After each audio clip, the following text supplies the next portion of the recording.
What's going on, y'all? We're back with another reaction video today. We got Why Running Backs Don't Matter by Theo Ash. I just thought the title of it was interesting because, I mean, it's almost true, bro. In the NFL, running backs do not matter.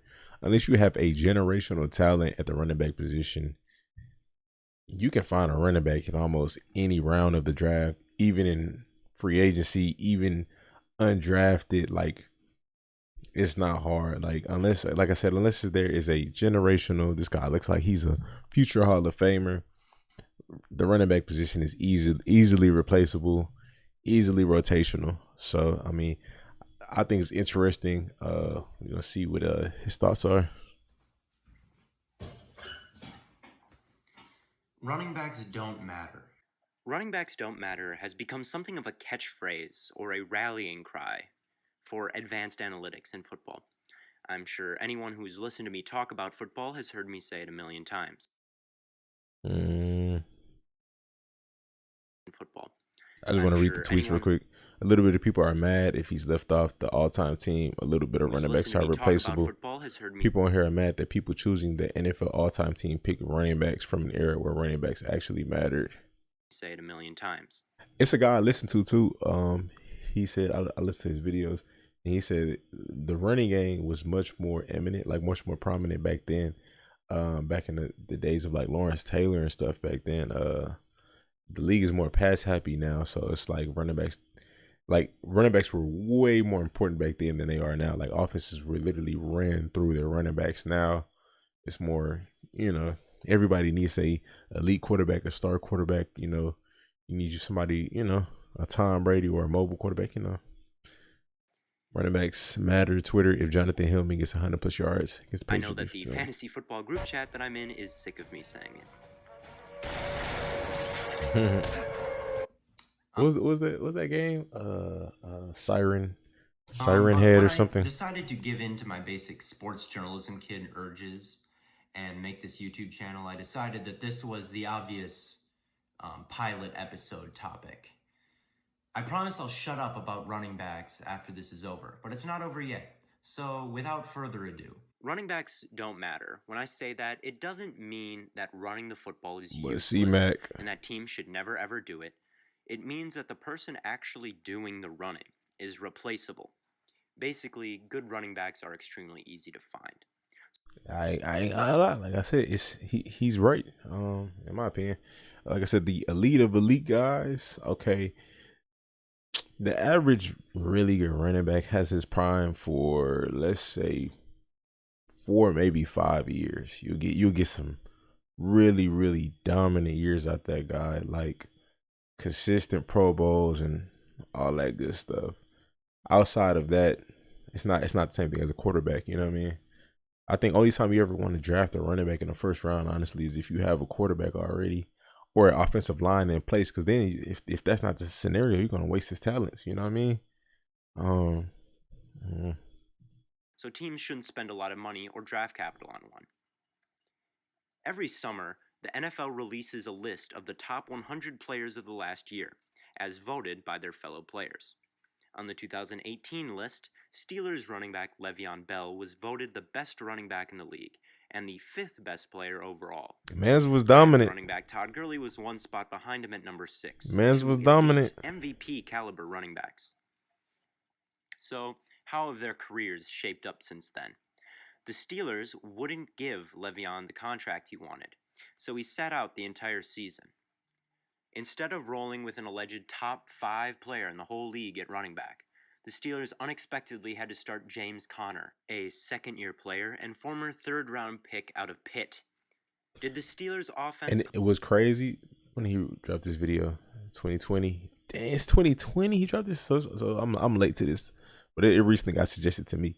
But crazy how they did the exact same thing with James Conner. We're not paying you, bro. The same thing. Collapse? No.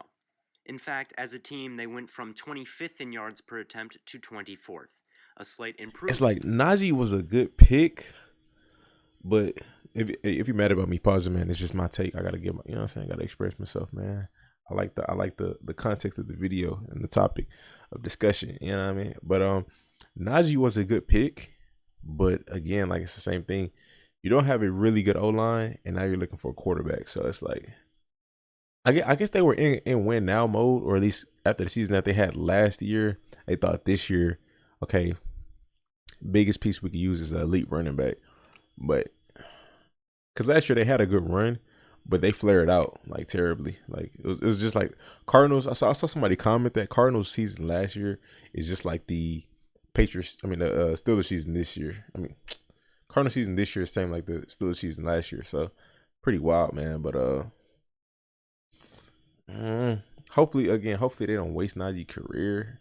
But I mean, like they got a good, like I said, running backs. You got a good 4 or 5 years prime wise out of them. Like what's the last running back that really just was elite like that consistently for years on end? You know, y'all let me know who was elite for a consistent 4 years, 4 years minimum.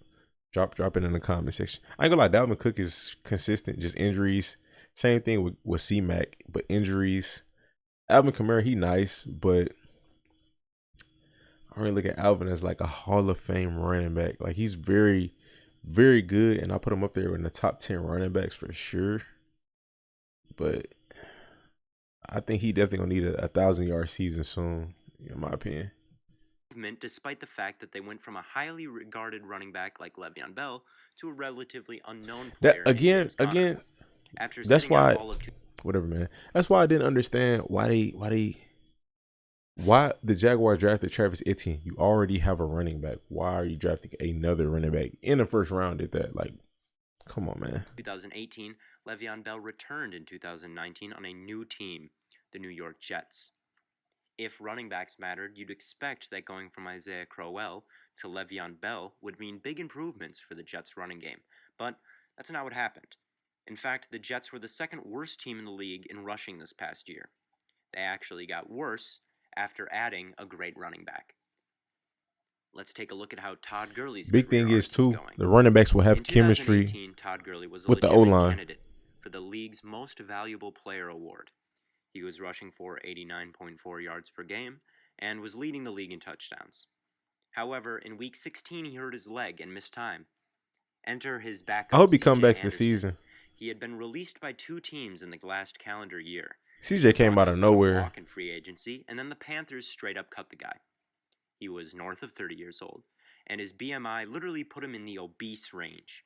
You would think going from the Offensive Player of the Year to a self-described old and fat running back who the Panthers just cut would do quite a number on the Rams' offense, or at least on their rushing game. But Yeah, that's not what happened. After taking over for Gurley, Anderson averaged 97.6 yards per game. I was surprised he even did that, man, honestly. He surpassed it on less carries. In the 4 games where Anderson had more carries than Gurley, the Rams were 4-0, undefeated. Gurley was Did that say 200? Oh, no, okay. Rush for 167 yards, 132 yards, and 123 yards. Had more carries than Gurley. The Rams were 4-0, undefeated. Gurley was a first-round pick who recently signed a $60 million contract. Anderson was making less than $800,000. Crazy. Jets are paying Le'Veon Bell $53 million, only to be the second worst rushing team in football. Instead of paying running backs, I suggest teams allocate their money to literally any other position, besides maybe kicker, but that's a whole nother story. And Gurley and Bell are far from outliers. The Chiefs have this running back, Gurley and Bell. How much Melvin Gordon's failed holdout cost him? I forgot he held out. Running back Melvin Gordon waved the white flag on Thursday, reportedly deciding to end his 64-day holdout and rejoin Los Angeles Chargers teammates ahead of their Week 4 game against the floundering Miami Dolphins. I forgot about that. Are far from outliers. The Chiefs have this running back named Spencer Ware, who tore his ACL before the 2017 season and was replaced by Kareem Hunt, who was drafted in the 3rd round. Kareem Hunt promptly became a star and led the league in yards. The next season, Kareem Hunt got himself suspended from the league after getting caught kicking a woman on a hotel security camera. And after he was gone, the Chiefs once again replaced him with a late-round draft pick. After losing Hunt, the Chiefs' rushing attack decreased by only 1 yard. It's pretty wild because even with Clyde Edwards-Helaire out, Jerick McKinnon was actually doing nice like this year in the playoffs. So I'm curious as to what their plan is with Clyde moving forward due to availability. I mean, he's a nice running back, but I actually said this in another video I just recorded before this. I didn't even intend on watching this. I just scrolled through my watch later, and I remembered that I saved this. But I think the Chiefs could use another running back. I think it's time to start preparing for more of a hard nosed type guy. I mean, Clyde is very shifty and he does run hard, but I mean, just a straight north and south type guy, like a Elijah Mitchell or a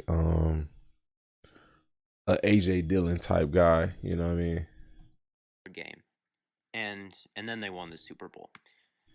It is so easy. Damian Williams, yeah, they let him go. It's pretty wild. Of backup running backs coming in for the starters and then matching the starters' output or even exceeding it. It is much harder, frankly, to find. I think about Chuba Hubbard this year. Doesn't happen. Tony Pollard. I mean, 2014. Adrian Peterson misses the whole season. The Vikings' rushing efficiency actually improved. It was 8th in 2013, then 4th when he was gone, and then 8th again when Peterson returned in 2015. And I don't even remember who the Vikings running back. I could imagine efficiency going down because everybody knows it's Adrian Peterson. He a volume running back.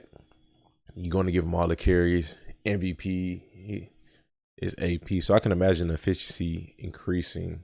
Was in 2014. And I live in Minnesota, so I should know this. Oh, that's right. It was Matt Asiata. What? He started? Why did I forget that? Adrian Peterson to Matt Asiata, and the Vikings. Wasn't Matt a fullback at one point? I could be wrong. Rushing attack got more efficient. It is so ridiculous that people still think running backs. They had Jerick McKinnon too. All right, Jerick, he's solid, but dominant running back of that the man, era AP, for a whole decade, and were top 5 in rushing DVOA just 3 times, and one of those times was when he missed the whole season. And people always tell me like, "Oh, Theo, you really think the Panthers would be better without Christian McCaffrey, or you think the Giants would be better without Saquon, or they shouldn't have picked those guys? Those guys are great." And it's like, well, they can't get worse. The Panthers and the Giants suck. They have these great running backs, and those two teams are terrible. Yeah, so like I said, bro, it's pointless to draft a really good running back like that. That's just to put seats in the stadium and sell tickets, if we're being honest. Because in this era, that's what it is. You need a quarterback. If you don't have a quarterback, or you don't have offensive line, or the rest of the team is not there, it's almost pointless in a sense. I mean, it's not pointless because again, it's about money and entertainment in that aspect, but it's pointless in the aspect of winning long term, because running backs are always a short term solution. You know what I mean? Does that tell you about running backs, right? And even with Saquon and even with McCaffrey, who are super talented, hopefully Saquon can get back healthy, man, consistently. You know, rushing yards play a full season. Came in a game that Saquon missed, and Christian McCaffrey's backup averaged 7.6 yards per carry this season. Hey, even when Dalvin Cook is out, what's his name? The running back. I think he number 25. He got dreads too. But when Dalvin Cook is out, I think he had like I know his name, I just can't think of him, bro. But he had like 3 100-yard games this season, 2 or 3. Chuba did pretty good. It's pretty wild, bro. So I'm not convinced that the Panthers and Giants would take some sort of huge hit. Dearness Johnson from the Browns. When I say running backs don't matter, I mean all running backs. I don't think Derrick Henry matters. I don't think Saquon Barkley matters. I don't think Christian McCaffrey matters. I don't think Ezekiel Elliott matters. They did have some solid games without Derrick Henry. Dalvin Cook was hurt for a couple games this season, and the backup to his backup came in and rushed for over 100 yards. Alexander Madison had that's what I'm talking about, Alexander Madison. Than Cook did. Ezekiel Elliott's backup, Tony Pollard, crazy because like than Zeke. This video is low key relevant. I ain't gonna lie. What's the name with Derrick Henry is crazy because it's like, well, not the thing is when you have these dominant running backs, they draw so much attention So when you have a guy who has fresh legs and has nice ability running the ball, he's going to draw less attention. He's going to look more efficient because they're not stacking the box. They're not trying to stop the run as much. So, I mean, it is important to have you a premier back. That is important because of the attention that it draws. Because, of course, everybody want to stack up the box for Derrick Henry. Now, are they going to do the same thing for Deontay Foreman? Nah, not so much. But they know y'all like to run, so we're going to stack it. But it wouldn't be the same. It's not the same effect as Derrick Henry. Far from. So, it's to an extent. Like I said, I agree with him to an extent. It's when you have a Hall of Fame caliber running back, yes, it matters. But other than that, and it's only a few. Like it's only a few. You got the Hall of Fame, the elite, the good, and then I think after good, it's just everybody else is just rotational. Even some of the good can be considered rotational if we're being honest. Averages more yards per carry than Zeke and breaks more tackles than Zeke. So I almost guarantee you that if Zeke was hurt, Tony Pollard would step in and do just as well, because he honestly would probably do better because he has a better skill set. So I think Tony just needs to stay healthy. I think he could take the starter spot, but I think he needs to stay healthy. Better at running the football than others, and I would say that having a great offensive line matters the most, and also having a coach that does creative things with blocking schemes, and also having a quarterback that can take some of the pressure off the running back. Yeah, that's why I like what the 49ers do. And I think, like, even with signing James Conner, how the Cardinals did, I think that was a good choice because they had a quarterback already. They had receivers. You know, it was just a extra piece to complete that offense at the time. And it started off good. Season started off good for them. But, you know, other than that. But, yeah, like I said, I don't know. I lost track of what I was about to get at because 49ers are a good example, though. They got their quarterback piece and just rotate running backs. That's it. Got a very good run blocking scheme and system over there. Back and keep the defense honest. And also having a quarterback that can audible out of bad looks and make sure that teams are getting the most out of any running play. That was a good run. If you have very all good those run. three things, I mean, you can put anyone in your backfield and succeed. And if you put a great running back in your backfield without those three things, you're not going to see much success. So what did he say? That's my overall point. What did he say? If you have the three things, you can put any running back in your backfield. Things with blocking schemes, and also having a quarterback that can take some of the things.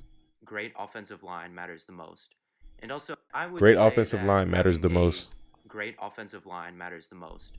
And also having a coach that does creative things with blocking scheme. Coach that does creative things with blocking scheme. An example, the Chiefs, they are very creative. Even though they don't have the most elite running game, because what they're missing is the great O line. They don't have a great O line. But running game, no, I'm tripping. 49ers are another one. I wouldn't say the Vikings are super creative play calling wise, but maybe with their blocks, I don't know. And also having a quarterback that can. But they're consistent, like as far as being top and running. And also having a quarterback that can audible out of bad looks and make sure that teams are getting the most out of any running play. Blocking, coaching, quarterback. Have all those three basically. Things, I mean, you can put anyone in your backfield and succeed. And if you put a great running back in your backfield, you got blocking, coaching, and a quarterback. You're not going to see much success, and that's my overall point. When I think of the best teams running the football this season, I think of the 49ers and I think of the Ravens. Not because Ravens are a good one. Especially the 49ers, who just throw out whatever fast running back they can find and rotate. Yeah, it ain't even fast. It's just rotate. I just had something that came to my head, bro. I like the conversation, honestly. For all point. When I think of the best teams running the football this season, I think of the. Oh, I'm thinking of Debo because of this clip. I ain't gonna lie, bro. It might not be. And as an NFL player, bro, get your coins. I think Debo is an amazing player. Get your bread. But I don't know if it would be a smart investment if they overpay him. You know, I think pay him. You know what I'm saying? And if he gets overpaid, kudos to him. But from the business aspect, I don't know if it'd be the smartest decision because, well, nah, he was actually doing really good at receiver. I'm gonna have to take that back. I ain't gonna lie. Because I'm about to say, if you paying him to do running back things, you can't expect that consistently throughout the rest of his career. You know, I mean, he's very good at running back, but that athleticism declines, especially if you're taking that many hits over time. But he was doing really good at receiver prior to even being implemented into the backfield so much. So I might have to cut that short. 49ers, and I think of the Ravens. Not because those two teams have the best running backs, especially the 49ers, who just throw out whatever fast running back they can find. For them, it's not even fast no more. That's Kevin Coleman, Raheem Mostert, Matt Breida. They did have just straight fast running backs. That was crazy. McKinnon's actually but now the highest paid one. They went from the least useful. They went from fast to hard running. Rate, they don't so exactly they're kind of switching it up now. On that roster. They just kind of still got some decent speed there though. Whoever. And it works because their zone running scheme is so well put together and it's so effective at opening up holes. I mean, on some of these 49ers runs, I'm convinced I could pick up. I was a running back. Don't go to the Jets. And then there's the Ravens. Because you see, I thought Tevin Coleman was going to do solid with them. They need a running scheme, dude. Honestly, Michael Carter is solid. But they need a better scheme. Because Le'Veon and Tevin Coleman back to back. I'm like, Frank did solid, but I feel like they gave him a decent amount of carries. But I mean, he's older anyway, so. Who set the record this year for most rushing yards in a season? And they didn't do that. Boy, Mark Ingram, yeah, dog. Or Saquon Barkley or Mark should go somewhere where he can. Honestly, he need to go ahead and ring chase. Mark Ingram and Lamar Jackson. But the running back was Mark Honestly, Ingram. I think he's a very valuable running back. But you'd expect if running backs were really what mattered in a running game, that the team with the most rushing yards in a season see would have a running back like that, historically Barry, running back on their team. You know what I mean? But that's just not the case. What they do have is a great offensive line and a great mobile quarterback in Lamar Jackson, and a scheme that relies on RPOs and options to get the most out of every running play. And that's how they set the record. And that's what does matter when you're running the football. And that's why I say running backs don't matter. Every NFL running back is athletic enough to hit an open hole. And either they have them or they don't. Mm-hmm. Even Derrick Henry, who looked like he was beating teams by himself late this season, benefited immensely from having the fourth best run blocking offensive line in the league. That was a good move. Oh my gosh. Benefited immensely from having the fourth best run blocking offensive line. Look how quick he just cut upfield, bro. Late this season, benefited immensely from having the fourth best run blocking offensive line in the league. Gone. And don't forget that until Tennessee made the quarterback. But again, I'm gonna let him finish his point because I like where he's going. But again, it's that's the difference. How Derrick Henry just made that cut. It's certain instinctive things that players will do that other running backs won't, you know, and that's what make them Hall of Fame type running backs, you know, and that make teams command, like he said, force the defense to be honest and command more people in the box, you know. Back switch. Derrick Henry was playing pretty bad. He was being held under 80 yards a game and under 4 yards per rush. It was only once Tennessee switched to Tannehill and they began getting stellar quarterback play along with their superior run blocking, that was when Derrick Henry started to shine. Even he needed perfect circumstances to look the way he did. And that is why I say running back is the least valuable and most replaceable position on the football field. Hey, this was about to be a good video too, but we're gonna end it there. But hey, shout out to Theo Ashman. That was a really, really good video, man. Y'all hit that like button for me. Subscribe. Stay tuned. Stay blessed.